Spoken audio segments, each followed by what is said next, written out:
wabarakatuh. Baik, sebelumnya perkenalkan, nama saya Muhammad Haris dari kelas MA 20 C15 Prodi Manajemen Fakultas Ekonomi Bisnis dan Ilmu Sosial Universitas Pelita Bangsa. Di sini saya akan mempresentasikan tugas Aplikon 11, tugas besar kedua dari Bapak Iksan, berjudul Manajemen Sumber Daya Manusia.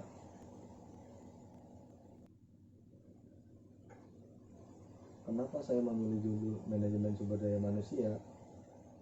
Alasan saya memilih judul ini karena sumber daya manusia adalah aset berharga bagi sebuah organisasi perusahaan.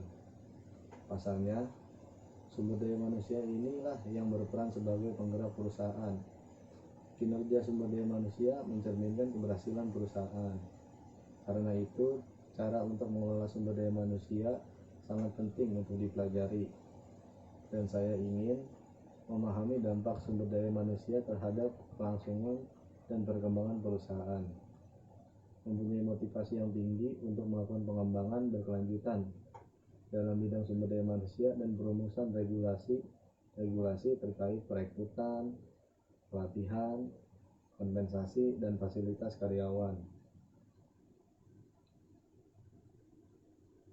Manajemen itu adalah suatu pengendalian yang dilakukan seseorang maupun sekelompok orang untuk mencapai tujuan yang efisien dan efektif. Di dalam pengendalian terdapat perencanaan, pengawasan, dan tujuan. Jadi ada 3, pengawasan, perencanaan, dan tujuan.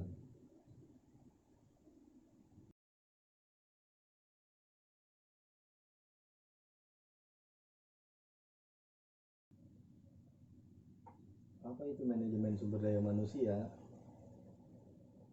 Manajemen sumber daya manusia ini merupakan suatu proses menangani berbagai masalah pada ruang lingkup karyawan, pegawai, buruh, manajer, dan atau semua tenaga kerja yang menopang seluruh aktivitas dari organisasi, lembaga atau perusahaan untuk mencapai tujuan yang telah ditetapkan.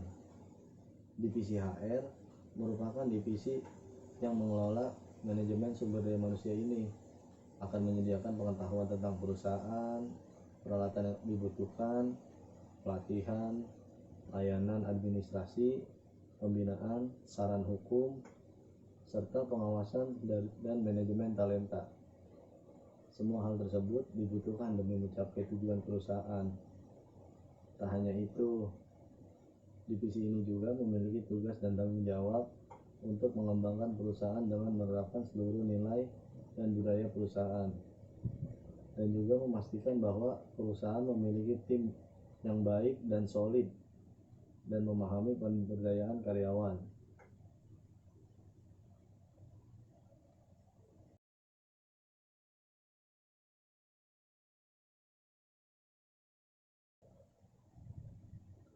Mengapa dibutuhkan manajemen sumber daya manusia di perusahaan?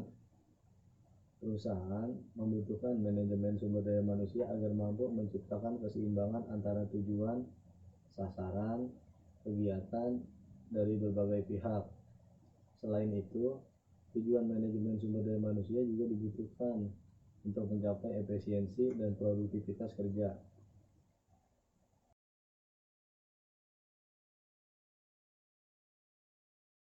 Mengapa sumber daya manusia harus dikelola?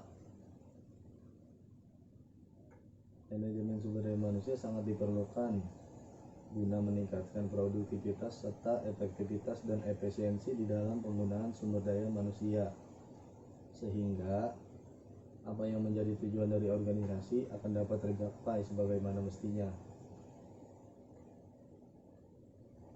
Sumber daya manusia adalah bagian yang tidak dapat dinilai dalam organisasi, karena manusia atau karyawan merupakan elemen yang bertindak sebagai penggerak motor dalam kegiatan, sehingga perlu dikelola dengan baik dan profesional. Tugas dari manajemen sumber daya manusia dalam melakukan manajemen sumber daya manusia adalah memastikan orang-orang yang bekerja di perusahaan dapat melaksanakan tugasnya dengan baik sebagaimana mestinya, sehingga mampu meningkatkan produktivitas perusahaan.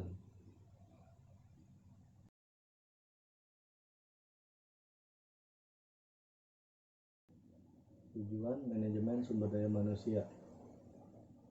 Terdapat 5 macam tujuan manajemen sumber daya manusia menurut Chusway. Kelima tujuan tersebut meliputi 1. Membuat kebijakan dan pertimbangan. Tujuan manajemen adalah untuk membuat sebuah perusahaan memiliki motivasi kerja tinggi, maka dibutuhkan suatu kebijakan di mana memberi pertimbangan yang kemudian diputuskan oleh pihak manajer.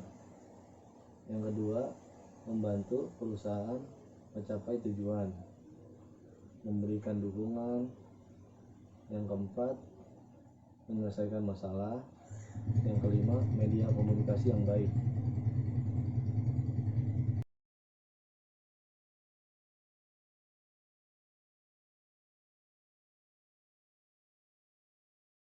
Pentingnya manajemen sumber daya manusia bagi perusahaan. Pengaplikasian manajemen sumber daya manusia memiliki dampak yang cukup besar pada kemampuan perusahaan dalam mencapai tujuan yang ingin dicapai. Tanpa memiliki manajemen sumber daya manusia yang baik, bukan tidak mungkin tujuan perusahaan akan menjadi sia-sia dan sulit untuk dicapai. Alasan mengapa manajemen sumber daya manusia penting untuk dimiliki oleh sebuah perusahaan atau organisasi adalah melalui kegiatan tersebut, perusahaan mampu menciptakan keseimbangan internal perusahaan. Keseimbangan internal tersebut mencakupi tujuan, sasaran, serta aktivitas dari berbagai pihak yang ada di dalam perusahaan tersebut. Jika keseimbangan internal telah dimiliki perusahaan, efisiensi serta produktivitas kerja dalam perusahaan tersebut akan menjadi lebih baik. Untuk itu, tak sedikit perusahaan yang merancang manajemen sumber daya manusia sejak masa perekrutan calon pekerja hingga pemberdayaan sumber daya manusia yang ada di setiap departemen perusahaan. Manajemen sumber daya manusia juga mampu membantu perusahaan dalam memperbaiki kontribusi positif dari para tenaga kerja. Melalui manajemen sumber daya manusia, perusahaan dapat memberikan usaha pengembangan tenaga kerja dengan bertanggung jawab secara etis, strategis, dan sosial.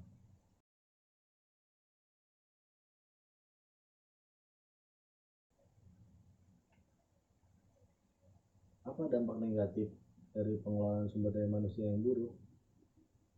Dampak negatif terkait kelangkaan sumber daya manusia yang berkualitas tinggi, terhambatnya pertumbuhan ekonomi, serta karena usaha yang ada terhambat kesediaan sumber daya manusia, banyaknya pengangguran, sebab pekerja berkualitas rendah kesulitan mendapatkan pekerjaan, meningkatnya kemiskinan karena banyak pengangguran dan gaji yang didapat pekerja berkualitas rendah dan juga kecil.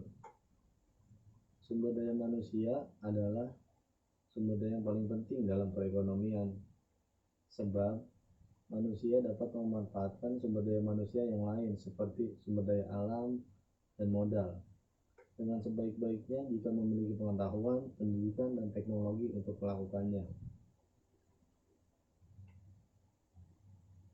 Namun, di negara berkembang, sumber daya manusia kualitasnya masih rendah. Hal ini karena kurangnya pendidikan dan keterampilan yang dimiliki oleh tenaga kerja. Akibatnya rendah sumber daya manusia dan langkanya sumber daya manusia yang berkualitas tinggi ini adalah 1. Terhambatnya pertumbuhan ekonomi. Karena kekurangan sumber daya yang terampil dan handal, maka kegiatan ekonomi hanya terbatas pada usaha yang tidak memerlukan tenaga kerja terdidik dan terlatih.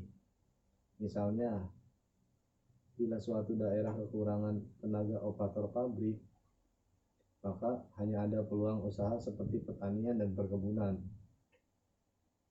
2. Banyaknya pengangguran. Karena terbatasnya peluang kerja, maka wilayah yang kekurangan sumber daya manusia yang ada berkualitas akan mengalami tingkat pengangguran yang tinggi. 3. Meningkatnya kemiskinan.